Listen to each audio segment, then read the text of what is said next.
The crisp, recycled air of Haven's rest station carried a faint metallic tang, a constant reminder to Katie Miller that she wasn't breathing Earth's atmosphere.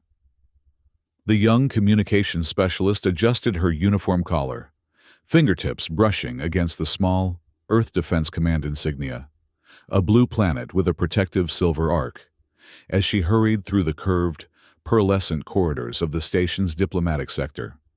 "Morning, Ms. Miller," called out Ambassador Charles Hayes. His tall frame stooped slightly from decades of diplomatic service. His silver hair contrasted sharply with the deep blue of his formal attire. "Early start again?" Katie smiled, though it didn't quite reach her eyes. "The council members keep unusual hours, Ambassador. Their communications don't stop just because humans need sleep." Hayes chuckled. 2 years into our membership, and they still schedule meetings at what would be 3 a.m. Earth Standard Time. I suspect it's not entirely accidental. "Probably not," Katie agreed, lowering her voice. "But that's why I'm here, to catch what they say when they think we're not listening."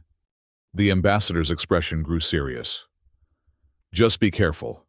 We're guests here, however recently welcomed. Haven's Rest has been neutral council ground for centuries before we arrived." "I always am," Katie assured him, though a flutter of unease settled in her stomach. For weeks now, she'd been detecting subtle changes in the encrypted transmissions between council species, increased frequency, unusual routing patterns, and security protocols she hadn't encountered before. As Hayes continued toward the conference chambers, Katie slipped into her small office adjacent to the communications hub. The room was barely large enough for her desk, and the specialized console Earth had insisted on installing, officially for translation purposes. Unofficially, it contained some of the most sophisticated decryption technology humanity had developed, capable of breaking through the layered council communication protocols. Katie activated her console, the holographic displays springing to life with a soft blue glow. She began her daily routine, running automated scans of overnight transmissions while preparing her morning report for Earth Defense Command. 3 hours into her shift, the decryption algorithm flagged something unusual, a high-priority communication with classification markers she'd never seen before.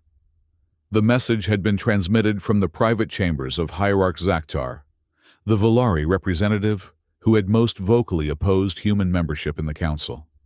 Katie's fingers danced across the interface, applying deeper decryption protocols. The message was triple encrypted, using a method that would have been impenetrable without the quantum algorithms her team had developed. As the text began to resolve on her screen, the blue holographic display shifted to an ominous green. "Resolution 847, she murmured, reading the header. Her blood ran cold as the full message appeared. "By unanimous decision of the senior council members, 1403 abstention. Humanity is hereby classified as a Category 1 existential threat to galactic stability. The unprecedented rate of human technological advancement, coupled with their demonstrated aggression and territorial expansion, presents an unacceptable risk to council species. Preemptive neutralization measures are authorized effective immediately. First strike protocol will commence at 600 Council Standard Time." Katie checked the timestamp. The vote had occurred less than an hour ago, while Ambassador Hayes was being diplomatically detained in a preparatory meeting. She had less than 2 hours before whatever first strike protocol entailed would begin. With shaking hands, Katie initiated an emergency transmission to Earth Defense Command, encrypting it with the highest security protocols available. She attached the full text of Resolution 847, along with her analysis. "Urgent. Council has classified Earth as Category 1 threat. Authorization for preemptive strikes approved. Recommend immediate activation of defensive measures. Time critical. Confirmation of receipt requested." As she sent the message, a warning flashed across her console. Her transmission had been flagged by station security. Katie quickly began downloading all recent council communications to her personal data crystal, heart pounding against her ribs. She needed to reach Hayes, to warn him before. The door to her office slid open with a hiss. 3 Volari security officers stood in the entrance, their iridescent scales shifting from blue to a threatening crimson. Behind them loomed the imposing figure of Hierarch Zaktar himself, his crest fully extended in a display of authority. Communications specialist Catherine Miller. Zaktar's translator device converted his sibilant speech to flat English. You are detained for espionage against the Galactic Council, a violation of Article 12 of the Membership Charter. I don't know what you're talking about, Katie said, discreetly pressing the data crystal into the hidden pocket of her uniform. I'm performing my authorized duties as a diplomatic liaison. Zaktar's vertical pupils narrowed. Your deception insults us further, human. We have monitored your activities for some time. Your transmission was intercepted before it reached your military command. One of the security officers moved toward her console, raising a crystalline device. Before Katie could react, he activated it, sending a pulse of energy that fried her equipment, destroying any evidence of Resolution 847 she hadn't managed to download. You have no authority to detain a diplomatic official, Katie protested, as the other officers moved to flank her. I demand to speak with Ambassador Hayes. The ambassador is currently being informed of your treachery, Zaktar said, his translator unable to mask the satisfaction in his tone. As for authority, Resolution 847 provides us with all we require. You will be made an example of. Catherine Miller, the consequence of humanity's arrogance. As they led her away, Katie felt the weight of the data crystal against her side. Her message hadn't reached Earth, but if she could somehow get the crystal to Hayes or any other human on the station, there might still be a chance to warn Earth before the first strikes began. They took her not to the station's detention area, but to the Central Forum, a vast amphitheater where council species gathered for significant announcements and ceremonies. Katie's stomach twisted as she realized what was happening. This wasn't just an arrest. It was staged for maximum effect. In the center of the forum stood a translucent containment field, humming with energy. The officers marched her directly toward it, past the gathering representatives of various council species. Katie searched desperately for a human face among them, but saw none. Hayes and the rest of the Earth delegation had been deliberately isolated. As they pushed her into the containment field, Katie felt the energy tingle against her skin.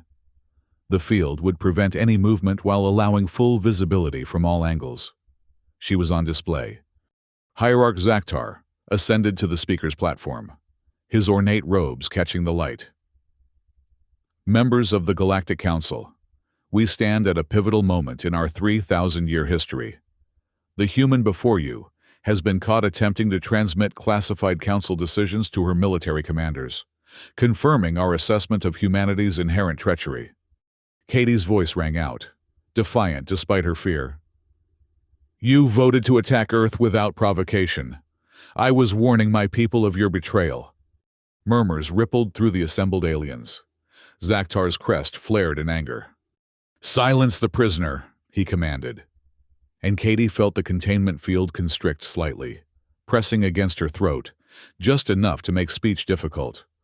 For 2 years, we have observed humanity's integration into galactic society, Zaktar continued.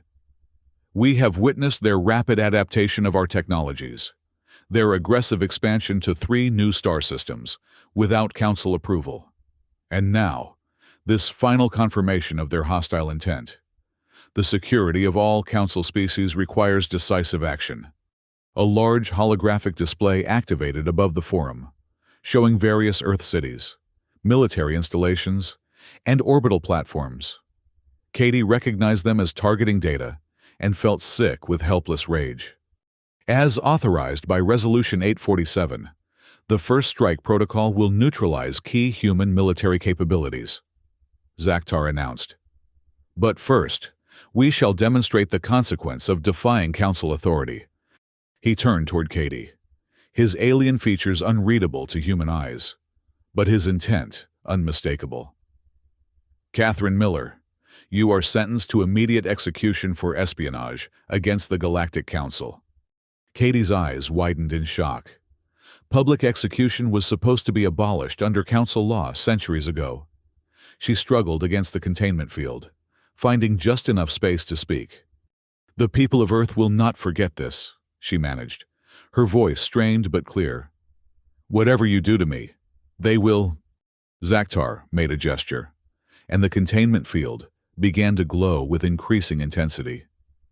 Katie felt a burning sensation spreading across her skin, into her muscles, reaching toward her core. She bit back a scream, determined not to give them the satisfaction. As the pain became unbearable, Katie's last conscious thought was of the data crystal still hidden in her pocket, evidence of a betrayal that would never reach her people.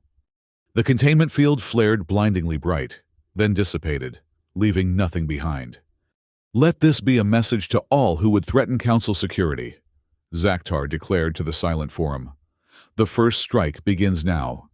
What Hierarch Zaktar didn't know was that the execution had been broadcast across all channels, including those monitored by human outposts throughout council space. Emergency protocols had automatically relayed the signal to Earth, bypassing the communications blackout the council had attempted to impose. In the Strategic Command Center beneath the Rocky Mountains, President Lisa Rodriguez watched the execution footage in horrified silence, surrounded by her senior military and intelligence advisors. The young woman's final moments played on the central display, her face resolute even as the containment field consumed her. "Katie Miller," Rodriguez murmured, memorizing the name of the communications specialist who had tried to warn them. "How quickly can we confirm this threat assessment?"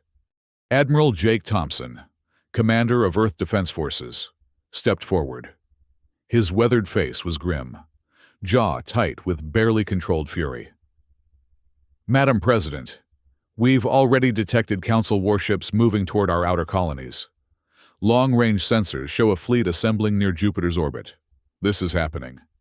Dr. Alex Parker, the administration's chief diplomat and architect of Earth's Council membership, shook his head in disbelief.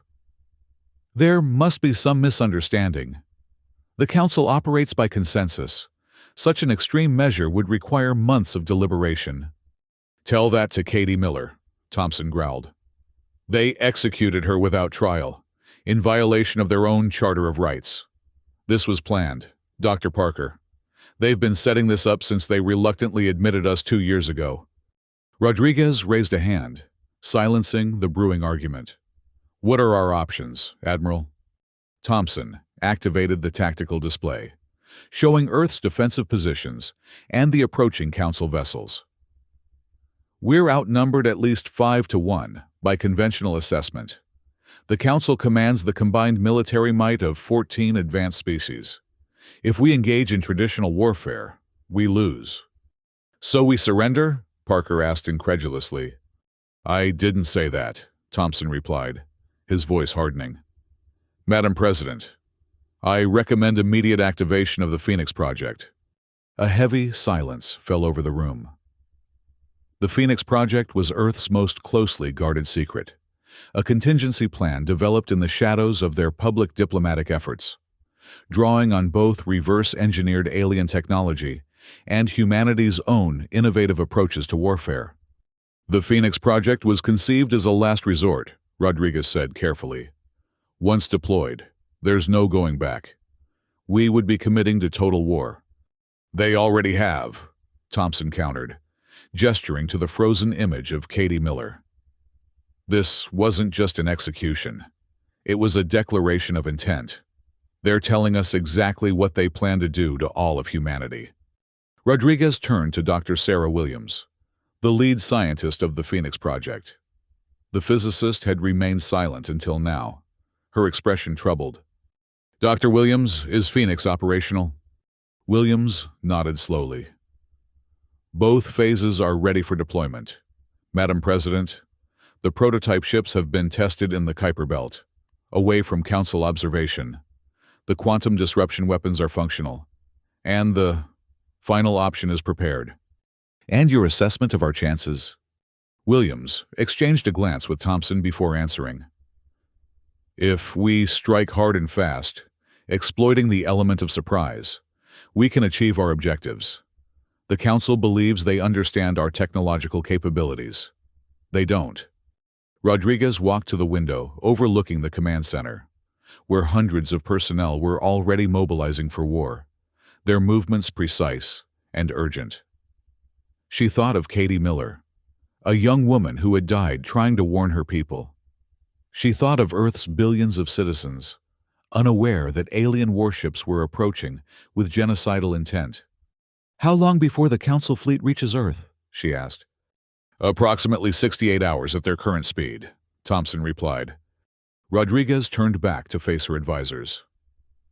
"Then we have 68 hours to ensure humanity's survival. Admiral Thompson, you have authorization to initiate Phase 1 of Operation Silent Thunder." Thompson's posture straightened, his eyes gleaming with grim determination. "Yes, Madam President. Dr. Williams, prepare your team for Phase 2 deployment. Dr. Parker, draft a response to the Council. We'll give them one chance to reconsider, though I doubt they'll take it." As her advisors moved to carry out their orders, Rodriguez remained alone for a moment, staring at Katie Miller's face on the screen. "We won't forget," she whispered, echoing the young woman's final promise. "And they'll never forget what they've started." 24 hours later, as Council vessels continued their advance toward Earth, a message from President Rodriguez was broadcast on all frequencies used by Council species. "To the Galactic Council, we have witnessed your unprovoked aggression and the illegal execution of a diplomatic official. Earth rejects Resolution 847 and will defend itself with all necessary force. We offer you this single opportunity to withdraw your forces and enter into genuine negotiations. There will not be a second offer." The response came swiftly from Hierarch Zaktar himself. "Human aggression has been anticipated and will be met with appropriate force. Your technological inferiority makes resistance futile. Surrender your military capabilities immediately or face extinction. The Council has spoken." What followed was an economic blockade of all human shipping routes through Council space. Trading partners were warned that continued commerce with Earth would result in severe sanctions. The message was clear. Humanity was to be isolated, weakened, and then destroyed. But as Council forces positioned themselves for what they believed would be a straightforward conquest, Operation Silent Thunder was already underway. The first indication that something was wrong came at a remote Council monitoring station near the Arcturus system. The facility, responsible for coordinating ship movements across 3 sectors, simply went offline without warning. When a patrol was dispatched to investigate, they found only debris where the station had once been. Similar reports began coming in from across Council space, critical infrastructure mysteriously failing or disappearing entirely. Military supply depots, communications relays, sensor arrays, all targeted with surgical precision by attackers who left no trace of their presence. In the Council's Grand Assembly Chamber, Hierarch Zaktar faced increasingly anxious questions from representatives of other species. "How is this possible?" demanded the Monteri delegate, her crystalline appendages vibrating with agitation. "Humans do not possess stealth technology capable of evading our detection systems." "An incorrect assessment," replied the Savanri observer, one of the 3 species that had abstained from Resolution 847. "Our intelligence suggested human research into quantum field manipulation was more advanced than reported." Zaktar's crest flattened in irritation. "If you possessed such intelligence, you were obligated to share it with the Council, just as you were obligated to seek full consensus before authorizing first strikes," the Savanri countered smoothly. "We abstained precisely because our analysis suggested humanity was more formidable than your assessment indicated." Before Zaktar could respond, An aide rushed into the chamber, scales pale with distress. He whispered urgently to the hierarch, whose eyes widened in alarm. "Impossible!" Zakhtar hissed, before addressing the assembly. "Our primary shipyards in the Deneb sector have been destroyed. Preliminary reports indicate a new form of weapon, some kind of quantum disruption device that bypassed all defensive shields." Murmurs of shock rippled through the chamber. The Deneb shipyards were supposedly impregnable, protected by overlapping defense systems developed over centuries. "This changes nothing," Zakhtar declared, raising his voice above the growing clamor. "Our main fleet is still intact and will reach Earth within 40 hours. These acts of desperation merely confirm the human's dangerous nature and the wisdom of our decision." But as the council debated, humanity's counterattack continued. Deep beneath the surface of Mars, in a facility known officially as Research Station 7, Dr. Sarah Williams monitored the progress of Phase 1. "All primary targets neutralized," reported Captain Maya Johnson, commander of the Phoenix Squadron. Her face appeared on the main display, the interior of her stealth vessel visible behind her. "Council military capability has been reduced by approximately 40%. Casualties minimal. We targeted unmanned infrastructure wherever possible." Williams nodded in approval. Unlike the Council, they had made a deliberate choice to avoid unnecessary bloodshed, even in retaliation. "Excellent work, Captain. Phase 2 preparations? Teams are in position on all 9 target worlds," Johnson confirmed. "Eraser devices have been planted at the designated coordinates, awaiting final authorization." "Stand by," Williams instructed, before turning to Admiral Thompson, who had been observing silently. "Admiral, we're ready for the next phase. The Council fleet is still advancing, showing no signs of reconsidering." Thompson's expression was solemn. "They've committed too fully to back down now. Their entire power structure is built on the absolute authority of Council decisions. To reverse course would undermine millennia of established order." "Even at the cost of 9 worlds?" Williams asked quietly. "They don't believe we're capable of it," Thompson replied. 3,000 years of technological superiority has bred absolute certainty in their dominance. Even now, they think this is the extent of our capabilities. Williams turned back to the display. "Captain Johnson, your team is cleared to proceed with the interception phase. The President has authorized full deployment of quantum disruption weapons." "Understood," Johnson acknowledged. "Moving to intercept coordinates now." Johnson out. As the Phoenix Squadron prepared for their most daring maneuver yet, Ambassador Hayes, who had been detained on Haven's Rest since Katie Miller's execution, was brought before Hierarch Zakhtar in a private chamber. "Your people's resistance is impressive but futile," Zakhtar informed him, studying the human's reaction closely. "Your hidden vessels have caused damage, yes, but our main fleet remains intact. Earth will fall within a day." Hayes met the alien's gaze steadily. "You had a diplomat executed without trial. You voted in secret to attack a member world without provocation. Whatever happens next, remember that you chose this path."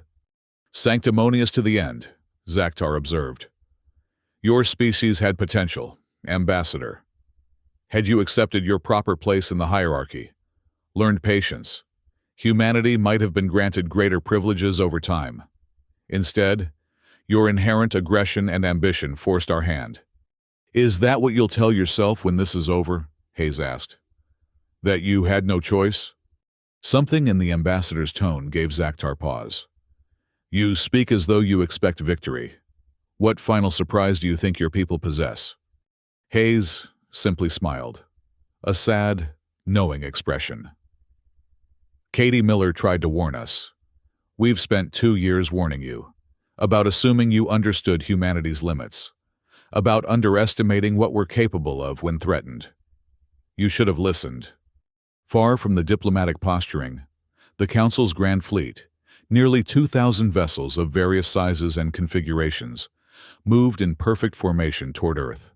At their center, The dreadnought Eternal Dominion carried the combined might of the Council's most devastating weapons, capable of reducing Earth's surface to molten slag.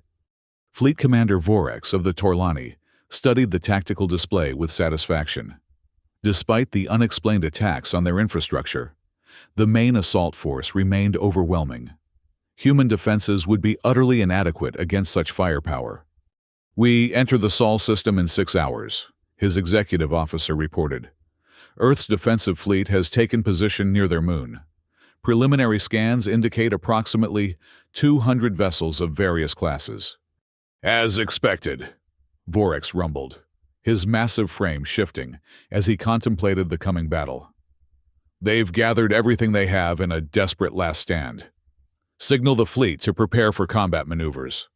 "Commander," the sensor officer interrupted, her tentacles working rapidly over her console. "I'm detecting unusual quantum fluctuations ahead of our position." Vorex frowned. "Source?" "Uncertain. The pattern is... I've never seen anything like it. It's as though space itself is..." Her words were cut short as reality seemed to ripple before the fleet. Where empty space had been moments before, 75 sleek vessels suddenly appeared, their hulls shifting between visibility and ghost-like transparency. "Impossible!" Vorex bellowed, staring at the human ships that had materialized directly in their path. "All vessels, open fire!" Energy weapons lanced out from the Council fleet, streaking toward the smaller human formation. But instead of impacting, the beams seemed to pass through the vessels, which flickered and shifted position. "Quantum mirror projections," the science officer realized aloud. "They're not actually where they appear to be." Before Vorex could issue new orders, the real attack began.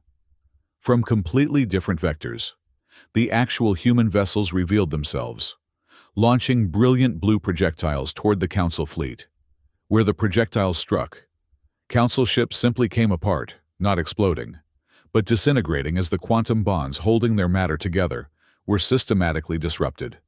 "Evasive maneuvers!" Vorex commanded. But the tightly packed formation of the Council fleet worked against them. Ships collided in their panic to avoid the quantum weapons, creating chaos throughout the once orderly armada. Aboard her stealth vessel, Shadow Whisper, Captain Maya Johnson watched the tactical display with grim satisfaction. "All Phoenix Squadron vessels, execute attack pattern Delta. Target their command ships first, then heavy weapons platforms." The human vessels moved with impossible agility, their inertial dampening systems allowing maneuvers that would have killed any crew subject to normal physics. They danced between the lumbering Council ships, striking with precision and withdrawing before counterattacks could find them. "Council fleet has lost 30% of their vessels," Johnson's tactical officer reported. "They're attempting to regroup around the dreadnought." "Perfect," Johnson replied. "All vessels, prepare to deploy QD warheads on my mark. Target the center of their formation." Across the battlefield, the Phoenix Squadron vessels synchronized their movements, creating a three-dimensional pattern that surrounded the Council fleet. At Johnson's command, they simultaneously launched their most powerful weapons, quantum disruption warheads that created expanding fields of molecular instability. The effect was catastrophic for the Council forces. Ships caught in the disruption fields began to break apart at the molecular level, their advanced materials unable to maintain cohesion under the assault. The mighty dreadnought Eternal Dominion, pride of the Council fleet, split into massive fragments that drifted harmlessly into space. Within 2 hours, the battle was over. Of the nearly 2,000 Council vessels that had set out to conquer Earth, less than 300 remained, and those had surrendered or fled. The Phoenix Squadron had lost only 7 ships, their advanced defensive systems having proven nearly impervious to Council weapons. As Captain Johnson surveyed the aftermath, Admiral Thompson's voice came through on a secure channel. "Phase 2 is ready. Captain, the President has made the final decision. Proceed to the designated coordinates and await further instructions." Johnson's expression hardened. "Understood, Admiral. Shadow Whisper proceeding to Phase 2 coordinates." While the remnants of the Council fleet retreated in disarray, a different kind of confrontation was unfolding across 9 Council worlds, in 9 different Council chambers, on 9 different planets. Human operatives who had infiltrated months earlier now revealed themselves. On Valara, the homeworld of Hierarch Zaktar's species, Maya Johnson herself stood before the planetary leadership, having transported down from her vessel in orbit. She placed a small, black device on the table before them, a featureless cube about 10 centimeters on each side. "This is an eraser protocol device," she informed the assembled Valari leaders, their scales shifting nervously from blue to gray. "There are identical devices positioned at strategic locations across your planet. Similar devices have been placed on the homeworlds of every species that voted for Resolution 847. "What is the meaning of this?" demanded the Valari Prime, her crest fully extended in alarm. "Your fleet has already defeated our main forces. What more do you want?" "Justice," Johnson replied simply. "Your species, along with 13 others, voted unanimously to exterminate humanity. You executed Katie Miller as a demonstration of your power and intent. Now, we will show you the consequence of that decision." She activated a holographic display showing President Rodriguez in her command center on Earth. The president's face was solemn, her voice steady, as she addressed not just the Valari, but all 9 Council species simultaneously through identical broadcasts. "Representatives of the Galactic Council, I speak to you following your failed attempt to destroy Earth. What you witnessed today was only a fraction of humanity's defensive capability. We have now placed eraser protocol devices on each of your homeworlds." A murmur of fear rippled through the Valari chamber. "These devices," Rodriguez continued, "are based on ancient technology discovered in ruins predating even the Council's formation. When activated, they create a quantum exclusion field that removes the affected area from our universe entirely. Not destroyed, erased, as though it never existed." The Valari Prime scales had paled to almost white. "You're bluffing. Such technology is theoretical at best. Even the elder species never achieved it." Maya smiled coldly. "Would you like a demonstration?" At a gesture from Rodriguez in the hologram, Maya activated a remote signal. Far from the capital, in an uninhabited mountain range, one of the smaller eraser devices activated. The Valari leaders watched in horror as their tactical displays showed a perfectly circular section of their world, approximately 10 kilometers in diameter, simply vanish. No explosion, no debris, just a perfect hemisphere cut from the planet's surface, the edges impossibly smooth, as though that portion of reality had never been. "That was a low-power demonstration," Rodriguez informed them, her voice implacable. "The primary devices are calibrated to encompass entire planets. You have 1 hour to surrender unconditionally and transmit the command to all your remaining military forces to stand down permanently." As identical scenes played out across 9 worlds, the Council's confidence crumbled. Species that had existed for thousands of years, that had built civilizations spanning dozens of star systems, faced the prospect of their homeworlds, the centers of their culture, history, and power, being wiped from existence. One by one, they capitulated, all except Hierarch Zaktar, who had returned to Valara just in time to witness the demonstration. "This is unconscionable," he raged, addressing Rodriguez's hologram directly.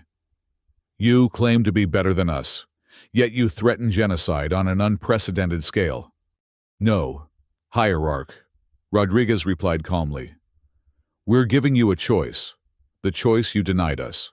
Surrender and live, or continue your aggression and face the consequences. The difference is that we will not target civilian populations unless forced to. Our quarrel is with the Council leadership that chose this path." "And if we refuse?" Zaktar challenged. "If we call your bluff?" Maya stepped forward. "Then I will personally activate this device, and Valara will become a memory, and eventually, not even that. The choice is yours." Hierarch, you have 53 minutes remaining.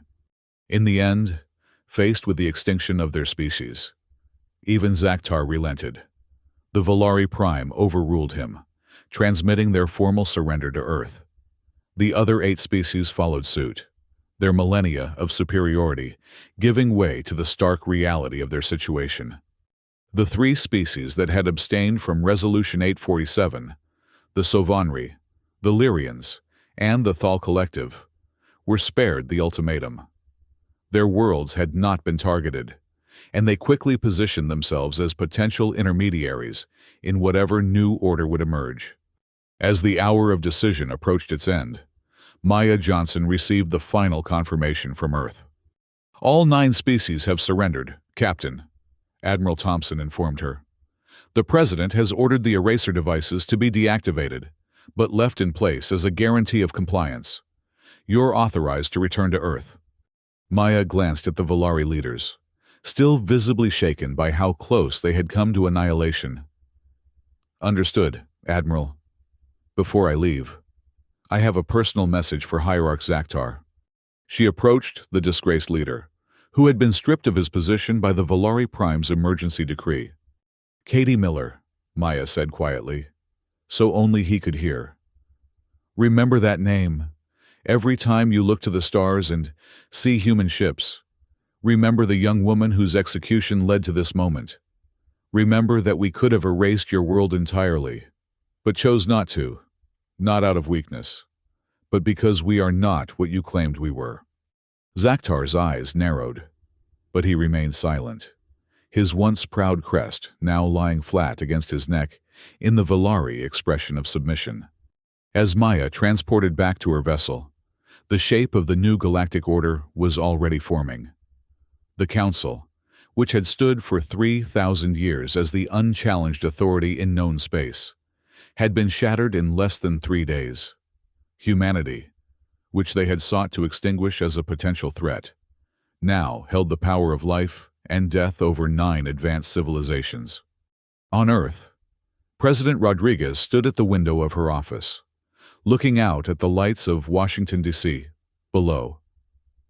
The city continued its normal rhythms, its citizens still largely unaware of how close they had come to extinction, or the terrible power their leaders had wielded in their defense.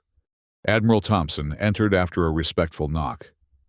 Madam President, all Phoenix Squadron vessels have returned to Sol. The eraser devices remain in place but inactive, as ordered. And our casualties? Rodriguez asked, not turning from the window. 43 personnel lost across the entire operation, most during the fleet engagement.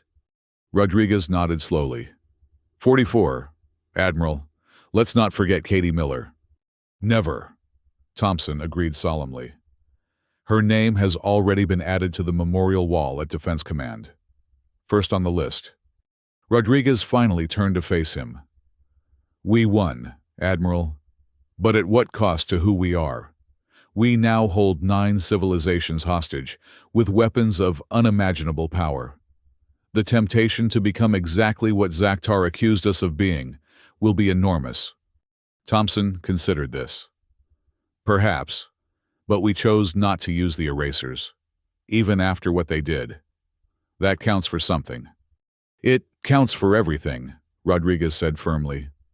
We need to establish a new framework, not a council dominated by Earth, but a genuine partnership of equals. The Sovanri, Lyrians, and Thal showed wisdom in abstaining from Resolution 847. They'll be valuable allies in building something better. And the eraser devices? Thompson asked carefully. Rodriguez's expression hardened slightly. They remain in place until we're certain the threat is truly over. Trust must be earned, Admiral, especially after betrayal. As night fell over Earth, citizens looked up at stars that seemed unchanged, unaware of the fundamental shift in humanity's place among them. In memorials across human space, the name Katie Miller began to appear, a symbol of sacrifice and the catalyst for humanity's emergence as a dominant power. On Haven's Rest Station, now under Earth administration, Ambassador Hayes stood in the empty forum where Katie had been executed. A simple holographic memorial now occupied the space, her image, alongside her final words. The people of Earth will not forget this. Hayes placed his hand against the cool surface of the hologram. We didn't forget, Katie, he said softly. And they'll never forget either. In the vastness of space, the Phoenix Squadron vessels continued their patrols, their quantum-shifting hulls flickering between visibility and shadow, reminders of humanity's watchfulness and capability. The eraser devices remained in place on 9 worlds, inactive but ever-present, their black surfaces absorbing light without reflection. And in the great archive of the Savanri, who had always valued knowledge above power, a new entry was recorded. In the 31st century of Council reckoning, the balance of galactic power shifted irreversibly. When faced with extinction, humanity did not merely survive. They revealed capabilities beyond our comprehension and restraint beyond our expectation. The age of the Council has ended. What comes next will depend on whether we learn from this failure of wisdom, and whether humanity remembers not only the power they wield, but the responsibility it carries. On a small memorial plaque in Earth Defense Command headquarters, beneath Katie Miller's name, a simple inscription read, "She tried to warn us. In her memory, we now warn others. Never mistake humanity's patience for weakness, our restraint for inability, or our hope for peace as fear of war. We prefer cooperation, but will ensure our survival at any cost." And across 9 worlds, leaders looked to the stars with new understanding, that the species they had dismissed as upstarts and potential threats had, in 3 days, accomplished what none had thought possible. They had broken the Council's power forever, not through the genocide they had feared from humans, but through the targeted application of overwhelming force and the even more overwhelming choice to show mercy when none had been offered to them. The quantum eraser technology remained exclusively in human hands, a burden and a responsibility that would shape Earth's policies for generations to come.